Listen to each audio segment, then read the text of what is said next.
Okay, இன்னைக்கு நம்ம ஒரு இன்ட்ரெஸ்டிங்கான பேட்டில் தான் பார்க்க போறோம். It is the battle of the date. ஒரு பக்கம் ஜேஜேகே வேர்ல்டுல கோஜோ சாட்டரோவை கில் பண்ண ஒருத்தன் the sorcerer killer Toji Fushiguro. இன்னொரு பக்கம் ஜப்பான்ல இருக்கிற மொத்த அசசின்ஸ்க்கும் ஒரு சிம்ம சொப்பனமா இருக்கிற தி கிரேட்டஸ்ட் ட்ரீட்மெண்ட் சக்கமோட்டோ டாரோ. இவங்க ரெண்டு பேரோட பிரைம் வெர்ஷனை மோத விட்டா என்ன ஆகும்? வாங்க டீடைல்டா பார்க்கலாம். ஃபர்ஸ்ட் நம்ம டோஜியோ பத்தி பார்த்துடலாம். இவனோட பவரை பத்தி சொல்லணும்னா ஹெவன்லி ரெஸ்ட்ரிக்ஷன், அதாவது உடம்புல துளி கூட கர்ஸ் நடந்து இருக்காது. அதுக்கு பதிலா பிசிக்கல் ஸ்ட்ரென்த், ஸ்பீட், சென்ஸ் எல்லாமே ஹியூமன் லிமிட்டை தாண்டி வேற லெவல்ல இருக்கும். நம்ம நிறைய அனிமேல பார்த்திருப்போம், பவர்ஃபுல் கேரக்டர்ஸ் எல்லாம் மேஜிக்கை யூஸ் பண்ணுவாங்கன்னு. ஆனா டோஜி அவனுக்கு மேஜிக்கே கிடையாது, பட் ஒரு ஸ்பெஷல் கிரேட் கர்சஸ் ஈஸியா டெஸ்ட்ராய் பண்ணுவான். டிராகன் கூட நடந்த ஃபைட்ல தண்ணிக்குள்ளேயே அவ்வளவு ஸ்பீட்ல மூவ் பண்ணி அந்த கர்ஸை ஸ்பீட் பிளிட்ஸ் பண்ணி கொண்டு இருப்பான். அவனோட ரியாக்ஷன் டைம் எந்த லெவலுக்கு ஃபாஸ்ட்னா கோஜோட ரெட் டெக்னிக்கை கூட கடைசி நிமிஷத்துல ரியாக்ட் பண்ணி பிளாக் பண்ணுவான். அது மட்டும் இல்லாம அவங்க கிட்ட இருக்கிற இன்வெர்டரி கர்சஸ், அதுக்குள்ள விதவிதமான வெப்பன்ஸ் இருக்கும். முக்கியமா அந்த ஸ்பிளிட் சோல் கட்டானா, இது பிசிக்கல் டியூரபிலிட்டி இக்னோர் பண்ணி நேரா சோலியே வெட்டும். அண்ட் இதுதான் டோஜியோட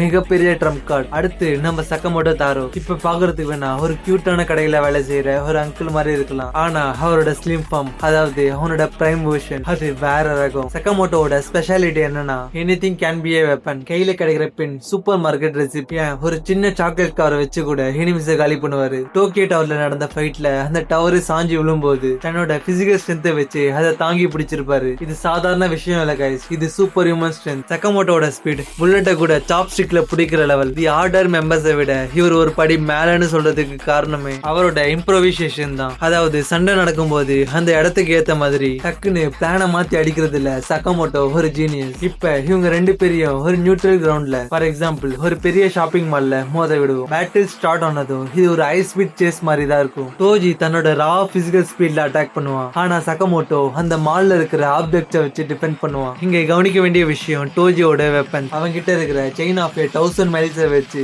லாங் ரேஞ்சில அட்டாக் பண்ணலாம், ஆனா சக்கமோட்டோ புல்லட்டையே ஈஸியா டாச் பண்ணுவாரு. சோ செயின்லாம் அவருக்கு ஒரு மேட்டரே இல்ல. பட் பிரச்சனை எங்க வரும்னா க்ளோஸ் காம்பேட். டோஜி கிட்ட ஸ்பிளிட் சோல் கட்டானா இருக்கு. சக்கமோட்டோ எவ்வளவு ஸ்ட்ராங்கா இருந்தாலும் அவரோட சோல் டேமேஜ் ஆனா ரீஜென்ரேட் ஆக முடியாது. சோ சக்கமோட்டோ அந்த கத்திய ஒரு தடவை கூட வாங்க கூடாது. ஒரு சின்ன கீரல் பட்டா கூட அது டேஞ்சர். தென் சக்கமோட்டோ இதை எப்படி ஹேண்டில் பண்ணுவாரு? Just by his battle IQ. Toji ஒரு பிளான் பண்ணி அட்டாக் பண்ணுவான், ஆனா சக்கமோட்டோ பிளானே இல்லாம அந்த டைம்ல என்ன தோணுதோ அதை செய்வாரு. இது டோஜிய கண்டிப்பா கன்ஃபியூஸ் பண்ணும். சக்கமோட்டோ டோஜியோட வெப்பன்ஸ் அவனுக்கு எதிராக திருப்புறதுக்கு சான்ஸ் அதிகம். எக்ஸாம்பிளுக்கு டோஜி கத்தியை வீசும் போது சக்கமோட்டோ ஒரு டிஸ்பிளே போர்டை தூக்கி வீசி அந்த கத்தியை டைவர்ட் பண்ணி அதே வேகத்துல டோஜியை கவுண்டர் அட்டாக் பண்ணுவாரு. சோ ஃபைனலா யாரு ஜெயிப்பா? இதுல ரெண்டு ஸ்கினாரியோ இருக்கு. பியூர் ஸ்டாட், ஸ்ட்ரென்த் அண்ட் டியூரபிலிட்டில டோஜி கொஞ்சம் மேல இருக்கலாம், ஏன்னா ஜேஜேகே வேர்ல்டுல பிசிக்கல் லிமிட்ஸ் ரொம்ப அதிகம். ஸ்கில்ஸ் அண்ட் அடாப்டபிலிட்டி, கில்லுன்னு வந்தா சக்கமோட்டோ தான் ராஜா. அசசினேஷன் ஸ்கில்ல சக்கமோட்டோ காட்டுற வித்தியை எல்லாம் டோஜி பார்த்தே இருக்க மாட்டான். So my prediction is Sakamoto wins by high difficulty. என்ன சொல்றேன் கேளுங்க. டோஜி கோஜோ கிட்ட தோத்ததுக்கு காரணமே